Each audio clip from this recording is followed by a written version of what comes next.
Alors bonjour mesdames et messieurs, bienvenue à l'émission Ça se passe chez vous. Comme à toutes les semaines, effectivement, on va traiter de différents sujets, mais comme à toutes les semaines aussi, j'ai des invités. Un homme se joint à nous cette semaine parce que les dernières semaines, c'était juste des femmes qui m'entouraient. J'étais comblé, quoi. Mais un homme se joint à nous cette semaine, mais je vais commencer quand même par, bien sûr, Claudia Bouchard, qui va nous parler de... La grande semaine des tout-petits qui va se passer du 20 au 26 novembre. Grande semaine des tout-petits. Exactement. C'est super. Bon, ça mérite, je pense, le sujet est mis, ça risque d'être très intéressant. Jérôme? Oui, on va parler forêt. Jérôme Fournier, excuse-moi, ouais. j'ai oublié le nom de famille. Oui, on parle de forêt. Forêt, les principaux projets qui ont été mis en œuvre cette année dans la forêt habitée du Massif à Petite-Rivière-Saint-François. OK. Puis j'ai oublié de spécifier qu'il est agent de développement forestier. Voilà le pourquoi du sujet comme tel. Émilie Dufault. Nous allons parler du portail Charlevoix Social. C'est un nouveau portail qui rassemble l'ensemble des ressources communautaires, municipales, institutionnelles de Charlevoix. Une nouvelle affaire, quoi. Oui, absolument. Bon, alors, comme vous allez voir, c'est assez varié. Immédiatement, je commence quand même avec Claudia. La table famille de Charlevoix puis la semaine des tout-petits. Qu'est-ce que c'est au juste? En fait, la table famille de Charlevoix, c'est un regroupement de partenaires qui agissent en petite enfance. Donc, quand on parle de petite enfance, on parle de 0 dès la naissance jusqu'à 5 ans. On parle même de lorsque l'enfant est dans le ventre de sa maman. Donc, OK. Ça commence très tôt. OK. Puis, dans le fond, les partenaires qui sont sur la table famille, c'est entre autres les centres de la petite enfance, les services de garde, en milieu familial, les organismes familles de la région, le CIUS qui offre aussi des programmes en jeunesse, etc., etc. Puis Donc, on encadre comme il faut les parents? Bien, en fait, on encadre tous les acteurs qui agissent en petite enfance, puis c'est ça, on découvre de plus en plus que c'est tous les acteurs de la société entourant l'enfant qui peuvent agir, puis qui ont un rôle à jouer dans le développement de l'enfant. Dans les faits, dans le contexte présentement, tout ça est orienté pour offrir aux jeunes, comment dire, une capacité ou une possibilité de bien performer quand ils seront rendus un petit peu plus âgés, là, à l'école, entre autres. Bien, c'est ça. En fait, il ne faut surtout pas parler de performance. On n'est pas dans la performance, on est surtout dans le plein potentiel de l'enfant. Parce qu'actuellement, on a des données qui nous disent que les enfants à la naissance n'ont pas tous les mêmes chances, les chances égales de se développer dans le plein potentiel. C'est relatif au cercle familial. Bien, en fait, il y a un enfant sur 4 qui a un domaine de vulnérabilité à l'entrée à l'école. Dans les milieux défavorisés, ça tombe à 1 sur 3. Puis dans les milieux plus favorisés, c'est 1 sur 5. Donc, on voit déjà là, qu'il y a des inégalités là-dessus. Puis c'est là-dessus qu'on veut agir autour du développement de l'enfant. C'est pas un problème de santé, là. Non, il y a seulement 5 % qui sont expliqués par des problèmes de santé. Le reste, c'est toutes des choses qu'on peut changer. Donc, on a vraiment on a vraiment une possibilité de changer les choses. Puis plus on agit tôt, plus on a des chances d'agir tôt. Et c'est dans le cadre de ça que s'inscrit la grande semaine des tout-petits. Vous avez des jeunes enfants, vous autres aussi? Oui. Oui. Je veux dire, avez-vous eu contact avec ce genre de service-là ou d'aide-là? Pas dans mon cas, mais c'est clair que le but est vraiment de les publiciser, de les faire connaître aux gens, puis c'est dans ce sens-là que l'intervention prend tout son sens. Ouais. Parce que c'est quelque chose de nouveau? Bien, en fait, non, parce que les partenaires qui sont autour de la table famille, c'est vraiment les services de garde. Donc, si votre enfant va dans un service de garde, effectivement, il utilise les services de la petite enfance, les organismes famille, les ateliers préscolaires aussi qui se donnent souvent dans les municipalités ou auprès d'organismes à but non lucratif. Donc, vraiment, là, il y a une panoplie sur tout le territoire de Charlevoix qui se donne pour, dans le fond, pour que l'enfant se développe dans son plein potentiel. Et de fait, je pense que tout se passe entre 0 et 6 ans. Hein? En termes de départ, Oui, je veux dire, c'est plus rendu à 10 ans, 12 ans qu'on va essayer de changer certaines habitudes qui ont été prises jeunes. C'est plus difficile, ça se fait. Là. Même des adultes, des fois, on change, mais il faut se parler souvent, puis c'est long, puis c'est ancré. Alors, quand c'est jeune, au moins, bien les orienter. C'est ça. Alors, dans la grande semaine des tout-petits, dans le fond, il y a des organismes qui organisent des activités vraiment spécifiques là, dans ce cadre-là. Je ne sais pas si, dans le fond... Parlons-en des activités un petit peu, oui. Bien, en fait, il y a des CPA qui organisent des activités spéciales, les organismes famille également. Puis aussi, on met en valeur, dans le fond, l'objectif de la grande semaine, c'est de mettre en valeur ce qui se passe déjà dans nos organismes. Donc, voilà, donc il y a des activités intergénérationnelles, entre autres, qui se passent à la Goélette, pour ne nommer que celle-là. Il y a la Maison de la famille à la Malbaie et ainsi que le Centre des femmes de Charlevoix qui offre des ateliers. En fait, une panoplie d'activités qui va être inscrite dans le calendrier des activités sur le site de lagrandsemaine.com. Le site, c'est lagrandsemaine.com? Ouais, www.lagrandsemaine.com en un Ben, mot? www.grandsemaine.com. Ah, OK. Oui. Donc, tout ça vient après le point. C'est ça. Puis, si vous n'avez pas encore inscrit vos activités en tant qu'organisme, il est encore le temps de le faire. Même pendant la semaine, il va être encore possible d'aller inscrire. C'est facile, simple et efficace. Mais la table famille, ça existe depuis longtemps, ça?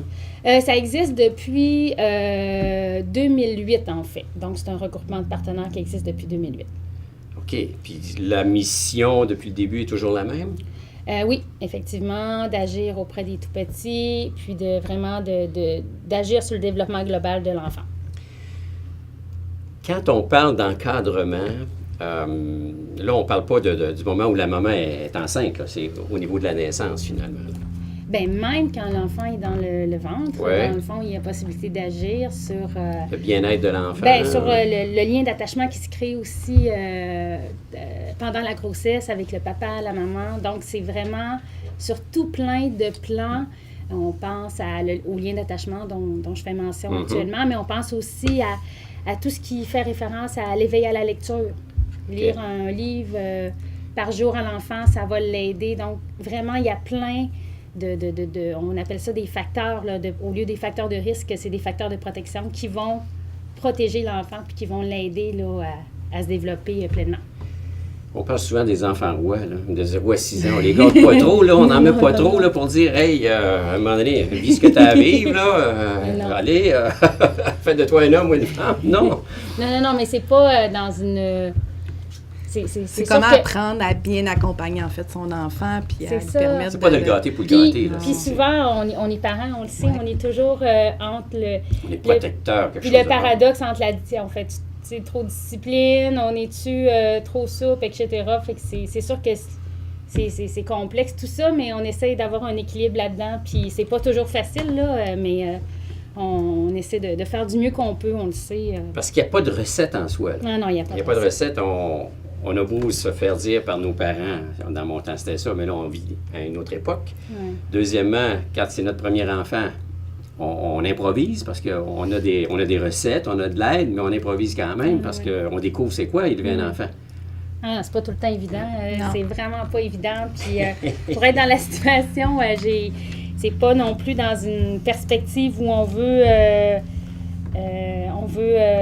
juger. Tu sais, c'est tout en étant dans mieux outillé aussi. Puis les parents sont des acteurs, mais c'est pas juste les parents non plus. Il y a l'éducateur au service de garde, il y a l'intervenant, il y a le professeur plus tard. Donc, c'est une panoplie d'acteurs qui agissent là, vraiment autour de l'enfant. Là. C'est pas juste le parent. Oui, la base est le noyau familial. Ouais.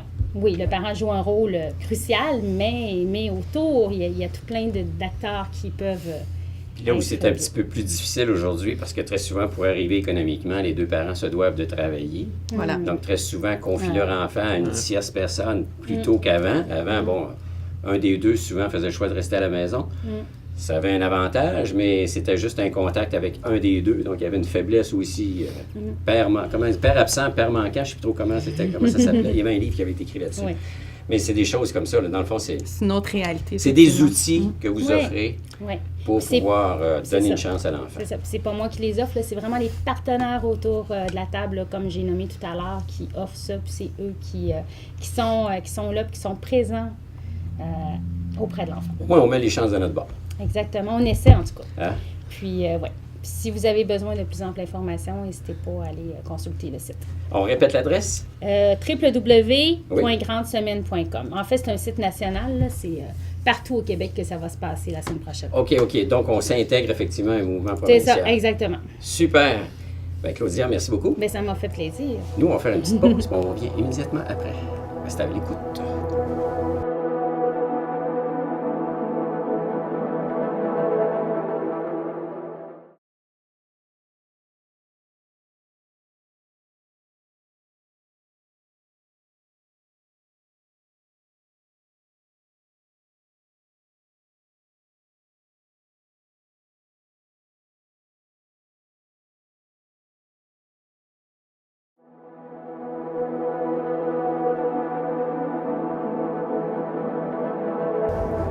Alors, nous sommes de retour. Cette fois-ci, on va s'entretenir avec Jérôme Fournier, agent de développement forestier pour la MRC. Hein? On est quand même appuyé par des gens de la MRC pour faire cette belle émission. Jérôme, on parle d'une forêt habitée. Avant de parler de la forêt habitée du Massif, qu'est-ce qu'une forêt habitée? Une forêt habitée, c'est un concept qui a été développé au Québec il y a maintenant quelques années. Il y en a, je crois, 17 forêts habitées au Québec. On en a une dans Charlevoix. Une forêt habitée, c'est un concept à laquelle on souhaite impliquer les gens dans le développement de ces forêts-là. Nous, notre forêt habitée dans Charlevoix, elle se situe à la hauteur de Petite-Rivière-Saint-François. Pour situer les gens, là, c'est vraiment entre la route 138 et le fleuve. La MRC, on gère un bloc de forêt de 40 km² quand même, là. Moi, comme ingénieur forestier à MRC, je m'occupe des droits fonciers puis forestiers sur ce territoire-là. Les projets, la mise en œuvre de projets, toutes les activités de terrain sur cette forêt-là. Puis c'est vraiment à la hauteur de Petite-Rivière. Je suis ici aujourd'hui vous présenter. Vraiment, j'aimerais axer sur 3 projets principaux. Juste avant, qu'est-ce qui fait que c'est cette forêt-là qui a été déterminée, je ne sais pas moi, les gens dans la région de Saint-Siméon et autres, dans l'autre portion de Charlevoix, auraient pu avoir déjà une forêt habitée? Non, ça a été vraiment là, des processus de consultation qui ont eu lieu là, pour ça mettre répond en à des place. critères bien spécifiques. Oui, puis c'était des forêts sur lesquelles il n'y avait pas de droit de consenti déjà, là, sans rentrer dans la technicalité, là, mais c'est vraiment des forêts qui sont proches des collectivités puis sur lesquelles il y avait un potentiel de réaliser des activités de différentes natures. OK, donc il y a, dans ce cadre-là, il y a des ententes faites avec des partenaires, j'imagine aussi. Exactement. Okay. Là, on parle spécifiquement de celles autour du massif. Oui. Ben, le massif se situe dans la forêt habitée. OK. C'est un des utilisateurs, bien sûr, là, ils ont une portion de territoire à laquelle ils réalisent principalement les activités de glisse. Là, mais il y a d'autres intervenants aussi, d'autres organismes qui offrent des activités sur ce territoire-là. Et dans ce cadre-là, il y a des projets spécifiques. Oui, ben, chaque année, on a des appels de projets qu'on lance au printemps. Puis, on réalise des projets durant l'été sur le territoire. Souvent, c'est de la préparation, de la mise en place d'infrastructures, développement de nouveaux produits. C'est vraiment une variété. Puis ça touche tous les domaines. On peut parler de récréatif, projet de nature récréative, faunique ou purement forestier là, quand on parle d'opérations forestières. Et quand on parle d'activité, je t'écoutais, mais là, tu concentres davantage tes efforts vers l'été. C'est vraiment varié, c'est complémentaire puisque l'été, les activités qui s'y produisent sont... Non, mais l'hiver, il y a vraiment un achalandage particulier à cause du pôle offert par le massif, puis le sentier des Caps pour tout ce qui est raquettes puis ce qu'ils font aussi. Ouais. Mais l'été, c'est vraiment là, complémentaire. C'est là qu'on réalise nos activités forestières, la randonnée pédestre. C'est vraiment des deux... moi, je pourrais dire... c'est deux saisons vraiment différentes, mais complémentaires. Là. Qu'on a intérêt à exploiter. Oui. Comme tel. Dans un des projets, ça s'appelle le parcours du canyoning. Oui. Canyoning? Oui, c'est peu connu comme activité. Pourtant, c'est une activité qui est extraordinaire. C'est vraiment nouveau dans la forêt habitée du Massif cette année. Il y a un parcours qui a été développé. Premièrement, le canyoning, c'est quoi? C'est quoi? Un canyon? C'est une activité récréative qui se pratique dans un cours d'eau de petite envergure souvent, des ruisseaux ou des rivières de petite dimension. On parle ici de la petite rivière Saint-François. La section près du domaine à Ligorie. Le canyoning, c'est un peu une randonnée dans un cours d'eau. Ah, c'est le fun, j'aime ça. Je savais pas que ça s'appelait de même. Là, mais... Jeune, j'essayais de marcher sur les roches qui sortaient de la rivière. Ouais. On est toujours à glisser, puis finalement, on tombe à l'eau. Le canyoning, le but est de s'arroser. Là. Il y a des sauts dans des petits bassins, il y a des glissades même dans les roches, il y a des cascades, des descentes en rappel. Le promoteur de ce projet-là, qui est en marche depuis cet été, c'est Canyoning Québec. Ils ont des parcours un peu partout dans la région de Québec, au Mont-Saint-Anne, puis d'ailleurs, qui sont leurs plus gros. Mais ils recherchaient un parcours un peu plus... ils ont vraiment des parcours pour débutants, mais ils cherchaient quelque chose d'un peu plus intermédiaire. Fait que là, à Petite-Rivière, ils ont trouvé leur rivière. Ils ont trouvé un parcours de 4 heures avec un peu plus de technicalité. Il y a tout le temps un guide qui est là, qui assure la sécurité. OK, ça se fait accompagner. Oui. On part pas comme ça, vous dites, tiens, je m'en vais découvrir le canyon en question. Exactement. Le guide part avec un groupe. Les équipements sont fournis pour l'activité. Puis, c'est vraiment là, un parcours là, on monte dans l'érablière au domaine à Ligorie. Ça part du bas, ça part du village? Okay. Oui. Il y a une quinzaine de cascades. on descend, puis on s'en va jusqu'en bas. Puis c'est pour un public varié. Là. On n'a pas besoin d'être un expert ou d'avoir un conditionnement physique pas particulier. Là. C'est vraiment convivial, puis c'est intéressant. Ah. C'était vraiment le premier projet que je voulais présenter. C'est nouveau, oui, c'est depuis cette année, puis il se lance pour les années suivantes aussi. Il y a le fameux Sentier des Caps. Oui, Sentier des Caps. C'est connu, ça. Bien sûr. Eux autres sont reconnus maintenant internationalement, surtout là, quand on parle nord-est États-Unis. Là, on a une grosse clientèle. Le plein air est en montant, puis ça paraît. Puis, le Sentier des Caps sont vraiment actifs sur le territoire, autant l'été que l'hiver. Pour ce qui est l'été, on parle surtout de pédestres puis des refuges, là. L'automne, avec les coups de cœur, les photos, les gens viennent beaucoup, surtout de la région de Québec. Mais l'hiver, le Sentier des Caps offre 2 produits principaux qui sont les randonnées à raquettes puis les randonnées en ski de fond. Actuellement, il offrait ski de fond en pas classique. Le pas classique, là, c'est quand tu passes la dameuse avec deux traces, là, puis on mène au ski d'un trace, puis on avance. On suit la trace. Oui. Mais par contre, cette année, ils ont développé un nouveau produit. C'est suite à... Vraiment, c'est une demande de la clientèle là, d'offrir un produit de ski de fond encore, mais en pas de patin. Là, c'est plus sport. Ouais, le pas de patin, pour illustrer là, aux gens, c'est vraiment...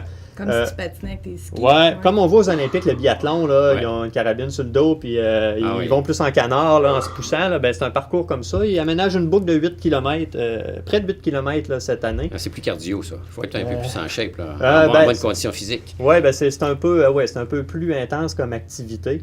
Puis, ce qui est intéressant de mentionner, c'est que lorsqu'on rentre dans la forêt habitée du massif, là, par l'accès de la route 138, là, ce qui va au massif, là, il y a l'accueil du Sentier des Caps qui est sur le bord de la route gravelée. Puis c'est à partir de là que tous leurs produits sont accessibles. Sont accessibles. Il y a un petit chalet qui est là. Oui, exactement. Il y a tout le temps quelqu'un qui est là à l'accueil. Puis j'invite les gens là, qui aimeraient avoir l'information là, à prendre contact ou se rendre directement là cet hiver. Puis tout est accessible à partir de ce pôle-là. On n'a pas besoin de faire des longs trajets après pour avoir accès au sentier. Vraiment, tout est... On ne se rend pas à la montagne de ski, c'est juste avant. Là. Exactement. Okay. Puis, super beau produit cette année. On est bien content de ça. Là. À découvrir pour les amateurs de sensations plus fortes un peu. Puis, bien sûr, il y a quelque chose. On connaît l'entreprise Coop de l'Arbre. Ouais. Mais là, il va y avoir une installation particulière à Petite-Rivière. Oui, depuis quelques années, la Coop de l'Arbre ont entrepris l'exploitation de l'eau de bouleau, en faire du sirop. Puis, en partenariat avec la Coop, cette année, on a mis en place un projet dans la forêt habitée du massif d'exploitation de l'eau de bouleau. On a un 6 hectares de forêt sur laquelle présentement les installations de tubulure se font en vue de récolter l'eau au printemps. L'eau de bouleau, plusieurs personnes ont sans doute goûté au produit. C'est un peu plus particulier que le sirop d'érable. C'est plus goûteux. Dépendamment du goût qu'on a, c'est un peu plus fort. On n'en met pas sa crème glacée. On est tellement habitué à faire la référence avec le sirop d'érable. Exactement. Mais c'est pas du tout pareil. Ouais. Moi, j'en mettrais pas sur un dessert, mais sur un filet de porc, par exemple. OK. Donc, selon la recette. Exactement. Puis, c'est ça, on envisage cette année, là, la coop va récolter l'eau en haut. C'est vraiment en haut, près de la 138. Les beaux peuplements de bouleau qu'on a trouvés là. C'est du bouleau qu'on a de la misère dans la forêt habitée à mettre en valeur par le sciage ou la pâte, parce que ça pousse pas bien. Les cimes de bouleau meurent. C'est pas de la grosse qualité. C'est un bel arbre pourtant. Mais ils font de l'eau. Ils font de l'eau, ça c'est une grosse qualité, puis c'est une belle mise en valeur. Puis l'eau va être transformée vraiment au domaine Allégorie, à Petite-Rivière, en vue de faire le sirop. C'est intéressant parce que c'est vraiment un circuit forêt habitée, une traçabilité Charlevoix, ce qui donne vraiment... Est-ce qu'on va pouvoir aller à la fameuse cabane dans le village pour aller goûter? Est-ce que ça va être ouvert au public? Non, c'est sûr que pour cette année, il n'y a pas de... C'est pas une cabane à sucre avec des repas et de la musique, puis c'est vraiment au niveau de la transformation. Par contre, éventuellement, dans les années futures, là, c'est sûr qu'aussi... Il faudrait. On va leur donner l'idée, en tout cas. On cherche aussi... On va leur donner l'idée. on souhaite aussi développer le créneau érable. Là. Les installations sont en place, puis on a des projets en ce sens-là. Bon, ça sent bon. On va se reparler sûrement là-dessus. Merci beaucoup, Jérôme. On va faire une petite pause. Immédiatement après, on revient avec Émilie Dufault pour parler de social.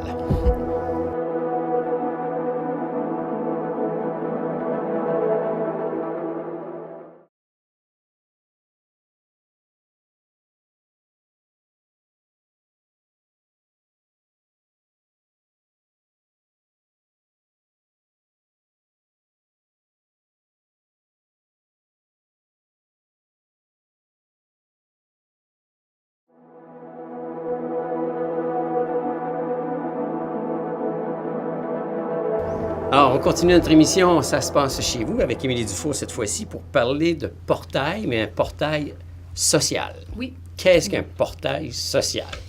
Bien, tu sais, Herman, on a vraiment beaucoup d'organismes communautaires, plusieurs organisations qui offrent des services dans Charlevoix. On est chanceux parce que c'est une grande richesse de la région. Mais le portail charlevoixsocial.ca vise à vraiment regrouper l'ensemble des organisations, des institutions qui offrent des services pour que ça soit facilitant pour la population de s'y retrouver au travers de tout ça. On en couvre large, si je comprends bien, parce Absolument. que les services, il y en a plusieurs. Service petite enfance, service, il y en a plein, là. Il y a énormément d'organisations et le portail, ce qui est intéressant, c'est la façon qu'on a organisé, qu'on a programmé le portail. C'est vraiment, on est capable de se retrouver, tu sais, il y a trois, dans le moteur de recherche, il y a comme 3 boutons, là, le qui, le quoi et le où. Donc, on est capable de faire une recherche au niveau des groupes de population. Donc, si on va dans le qui, on peut choisir, si on est une femme, on cherche une ressource pour les femmes, on peut l'indiquer à ce moment-là. Ça marche par mots-clés, j'imagine? Ça marche par mots-clés. Il y a vraiment un moteur de recherche où on peut rentrer, mettons, jeunes, et on a accès à l'ensemble des ressources qui s'adressent aux jeunes dans Charlevoix. Donc, l'objectif, c'est vraiment que ça soit facilitant de se retrouver. Pourquoi? C'est qu'on s'est rendu compte dans les dernières années que malgré le fait qu'il y a énormément d'organisations, la plupart des organisations ont soit un site web ou une page page Facebook. Elles sont organisées un peu de façon autonome au niveau des communications, mais on s'est rendu compte que les gens connaissaient très peu les organismes du territoire, que c'était difficile d'avoir une vue d'ensemble pour voir comment on peut répondre à certains besoins. Puis ceux et celles qui ont des besoins, puis qui, tu sais, les non-rejoints, donc les personnes qui auraient des besoins, qui voudraient peut-être répondre à ces besoins-là, s'y retrouvent encore moins. Donc, on a essayé de faire vraiment un portail pour tout mettre sur la même page, puis on l'a pensé également avec des gens de Charlevoix, des parents, donc on l'a réfléchi avec des citoyens qui peuvent en avoir besoin. Et c'est tout chaud, là, mesdames et messieurs. C'est tout chaud, là, ça vient de sortir. Là. Ça vient de sortir, là, le site, le portail est en ligne depuis hier. Hier, OK. Donc, vous allez en entendre parler dans les prochaines semaines parce qu'on a enregistré aussi une série de capsules vidéo où on a invité des gens de la population, des aînés, des personnes immigrantes, des nouveaux résidents, même un enfant, à nous parler de comment ils recevaient ce portail-là, comment ils se retrouvaient au travers du portail et effectivement, est-ce que ça répond à des besoins là, actuels ou futurs? Dans les faits, je pense que tu parlais de petites capsules, avec les 3 boutons, les qui, les quoi et les où, on peut montrer un exemple de à qui ça peut s'adresser finalement. Là. Absolument. Donc là, vous allez le voir, on va les faire circuler aussi, je crois, sur nos ondes, sur les ondes de TVQ. On a 9 capsules en tout, mais là, on en a choisi 2 pour aujourd'hui. Oui. Et la première qu'on a envie de vous présenter, c'est celle de Isaac Dufour, qui nous explique à quel point ça peut être un jeu d'enfant de se retrouver sur le portail. Alors, ça, c'est... On va voir ça immédiatement. Bonjour, je m'appelle Isaac. Ça fait 3 ans que je suis à Baie-Saint-Paul. Moi, là, j'aime beaucoup le social. Puis je suis pas mal sûre que vous aussi. Fait que des bons sites, c'est pas mal rare. Fait qu'il y en a un bon à Charlevoix, c'est charlevoixsocial.ca. On peut aller sur le qui. Moi, j'ai 11 ans, mettons. Quoi? C'est maison de jeunesse, loisirs, mettons qu'on aime les sports, hockey ou soccer, puis où j'habite à Baie-Saint-Paul, à Saint-Hilarion, aux Éboulements, etc. On a également une deuxième capsule qui, cette fois-ci, est une dame, je crois. Oui, elle s'appelle Hélène Cabarrus. C'est une nouvelle arrivante. Je pense que ça fait quelques années qu'elle est dans Charlevoix. Elle habite dans Charlevoix-Est. Et Hélène nous explique dans sa capsule à quel point, si Charlevoix Social aurait existé à son arrivée, ça aurait été facilitant. C'est toujours le problème de savoir à qui je m'adresse. Absolument. Exactement. On regarde ça, mesdames et messieurs. Bonjour à tous, mon nom c'est Hélène Cabarus, je réside dans Charlevoix depuis presque 7 ans. Je suis ici pour vous parler du portail de charlevoixsocial.ca. Je vous invite vivement à le consulter. Alors comme moi je suis arrivée dans la région, ça n'existait pas. J'ai fouillé partout sur internet pour trouver tous les organismes communautaires afin de m'intégrer le plus facilement possible. Si j'avais eu ce site, charlevoixsocial.ca, ça aurait été beaucoup plus simple pour moi.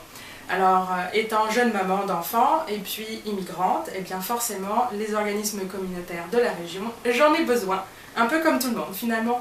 Alors, je vous invite à consulter charlevoixsocial.ca. Alors, hein, comme vous pouvez voir, ça a l'air facile, mais même pour les personnes âgées aussi, je pense que ça se veut simple d'accès et facile à trouver l'information. Parce que très souvent, les jeunes, eux autres, comme on l'a vu avec le plus jeune en général, ils n'ont pas de problème. Les gens plus âgés, tout ce qui s'appelle Internet, ça lui fait peur un petit peu. Absolument, parce qu'on l'a pensé de façon très simple. Donc, un aîné peut aller justement dans le cliquer sur le qui et indiquer aîné, et là, il va avoir accès vraiment à l'ensemble des ressources qui sont offertes pour les aînés. Évidemment, le portail, c'est un des outils de communication. Ce n'est pas le seul. Vous allez entendre également... là, c'est l'introduction, dans le fond. Là. Absolument, ça fait partie, c'est comme le premier pas d'un plan de communication qu'on tente de déployer là, dans le cadre de la démarche développement social intégré qui regroupe une quarantaine d'acteurs sociaux du territoire. Donc, on veut vraiment essayer de se doter d'outils communs, d'outils qui sont faciles à utiliser, qui rejoignent les populations qui sont parfois difficiles à rejoindre. Et ça s'appelle charlevoixsocial.ca. Tout C'est simplement. très simple. Absolument. Alors, dans les faits, ça se veut une table, mettre la table sur l'ensemble des organismes qui existent dans Charlevoix. Puis très souvent, on n'a pas idée de qu'est-ce qui existe. Absolument. Puis si on a un doute, bien, on va trouver si ça existe ou non. Vous allez trouver ça sur le portail, puis on s'entend que c'est une plateforme. Hein? Donc, le portail devient un tremplin. Donc, quand on trouve qu'on a accès, mettons, on trouve la ressource idéale qui va répondre à nos besoins, on a accès à son site Internet. Donc, l'idée, c'est pas d'avoir une quantité énorme d'informations, mais vraiment de relayer l'information. Ça nous redirige vers celui qu'on a choisi. Absolument. Centre des femmes, mettons, ben, il existe, je clique dessus, je me retrouve sur le site Internet du Centre des femmes. Okay. Il y a autre chose aussi d'intéressant sur le portail, c'est le calendrier d'activités. D'ailleurs, on invite les organisations du territoire à inscrire leurs activités.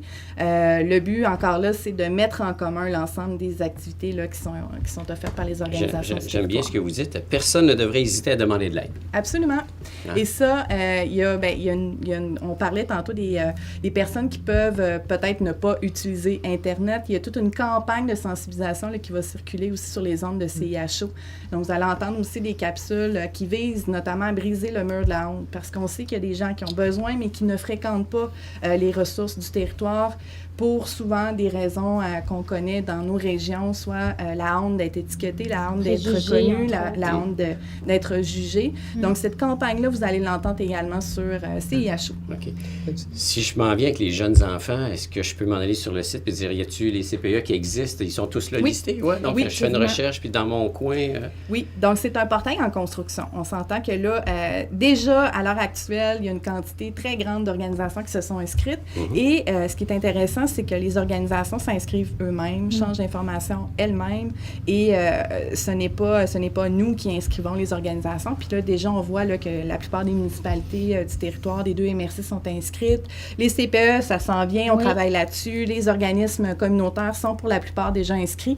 Donc, on voit que ça répond à un besoin des organisations également. Question piège, il y a combien d'organismes là-dedans, là, de répertoriés? Mais j'ai pas compté, il faudra aller voir, mais je pense au moins... une cinquantaine facilement. Ah oui, tu penses? Oui, parce que aussi, tu sais, si on vient aux familles, là, ce qui est le fun, c'est que, comme par exemple les services de garde, bien, il y a les services de garde en milieu familial, scolaire. En installation, scolaire. Fait que donc, ça regroupe vraiment. Donc, juste dans cette section-là, il y en a peut-être une quarantaine. Oui.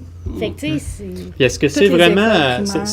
C'est vraiment axé sur les gens qui ont besoin d'aide, de ce que moi j'en comprends, parce qu'il n'y a pas d'entreprise, je me dis, il n'y a pas d'entreprise forestière là-dessus, mais c'est vraiment axé sur les gens qui ont des besoins puis les organismes. C'est-à-dire, c'est ouvert à tous les acteurs qui contribuent au développement social, puis on a dû mettre des balises, et les balises, là où on s'est arrêté, c'est aux entreprises d'économie sociale. Et je pense même que TVECO est inscrit comme organisation.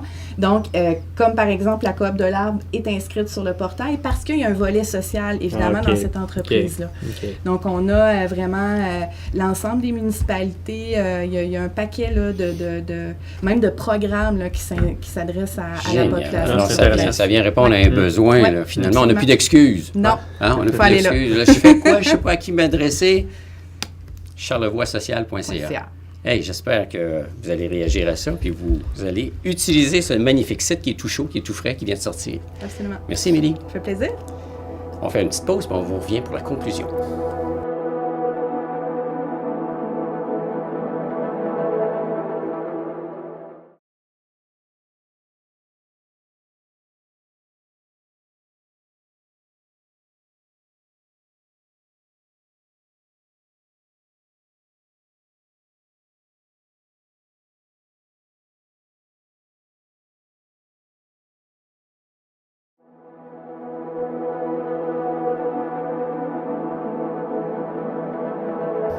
Alors, pour terminer l'émission, comme à l'habitude, ces temps-ci, on fait un petit tour de table avec l'ensemble de nos invités, puis on leur demande c'est quoi leur coup de cœur ou saviez-vous que, en tout cas, une information que vous trouvez pertinente, quoi. C'est bon. Je commence avec toi, Claudia. Super. Bien, moi, en fait, c'est ça, je pensais justement à qu'est-ce que j'allais présenter. Puis, dans le fond, j'ai le goût de revenir sur charlevoixsocial.ca parce que je trouve que c'est vraiment un outil que ça fait plusieurs années qu'on attend, autant au niveau des organismes communautaires que les citoyens en général. Puis, c'est un outil aussi qu'on peut utiliser sans savoir vers où on va aller, comme pour un organisme ou quoi que ce soit. On peut juste identifier notre besoin, puis ça va nous diriger automatiquement vers des organismes dont on a besoin ou on veut faire une activité, etc. Puis, dans le fond, ce que je veux sensibiliser aussi, c'est surtout les organismes à l'utiliser. Puis, plus il va être utilisé, plus il va être performant, puis à jour. Puis, quoi de mieux quand on visite un site Internet qui soit à jour, ça, c'est bien important. Les jeunes diraient c'est hot puis c'est cool, mesdames et messieurs. Voilà, c'est mon coup de cœur de la journée. Merci, Claudia. Du Jérôme?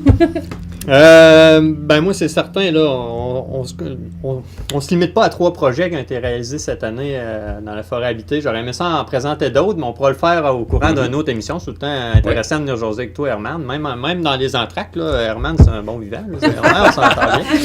On va apprendre à découvrir. Je vais sauter complètement de registre. Moi, mon coup de cœur, je dirais, je suis résident de Saint-Urbain. Puis je dirais la municipalité de Saint-Urbain, la démarche qu'ils sont en train de faire. Hey, tu me voles mon coup de cœur, j'avais changé, puis je l'ai rendu. Faut croire que c'est un gros coup de cœur. La démarche qui... Puis moi, je viens de là, j'aurais dû ce qu'ils ont entrepris comme participation des citoyens pour leur planification des actions à entreprendre dans les prochaines années. Sont venus au terme de la période que je dirais plus de consultation auprès des citoyens. On est vraiment arrivé en mode action avec les gens. Puis les gens ont vraiment montré beaucoup d'intérêt. La population a embarqué dans la démarche. Moi, c'est un plan stratégique pour le futur. Oui. Puis je trouve ça beau parce que c'est des idées qui viennent des gens, qui vont être mis en place par les gens. Puis la municipalité, moi, je trouve là, le leadership qu'ils ont là-dedans. Puis ça, c'est beau. C'est une belle démarche. Puis moi, c'est mon coup de cœur. Super. Bravo à Saint-Urbain. Bravo à Saint-Urbain. Donc, là, j'ai pensé à mon plan B. Un coup de cœur parce que pour vrai, j'avais envie je vais faire compléter un peu ce que tu as nommé parce qu'effectivement, la planification stratégique à Saint-Urbain, c'était le 5 novembre, si je ne me trompe pas, c'était récemment. Et j'étais complètement épatée par la quantité de gens qui étaient mobilisés, puis surtout l'esprit, là, le dynamisme que cette démarche-là a suscité au sein de la communauté de Saint-Urbain. On a eu une présentation, là, vraiment coup de poing là, de M. Michaud là, en introduction qui était, je dirais qu'elle a été un leitmotiv vraiment intéressant pour la communauté. Puis par la suite, là, les gens, moi juste dans l'atelier que j'animais, il y avait 25 personnes et la moitié du groupe se sont engagés pour la réalisation des actions. Donc, c'était vraiment une participation vraiment citoyenne intéressant. impliquée. Là. Mais un mini coup de cœur, mon plan B, en fait, c'était aussi de... Puis là, j'en fais 2. Moi, j'en profite comme ça. Moi, je n'en parle un autre. C'est très stratégique. Là.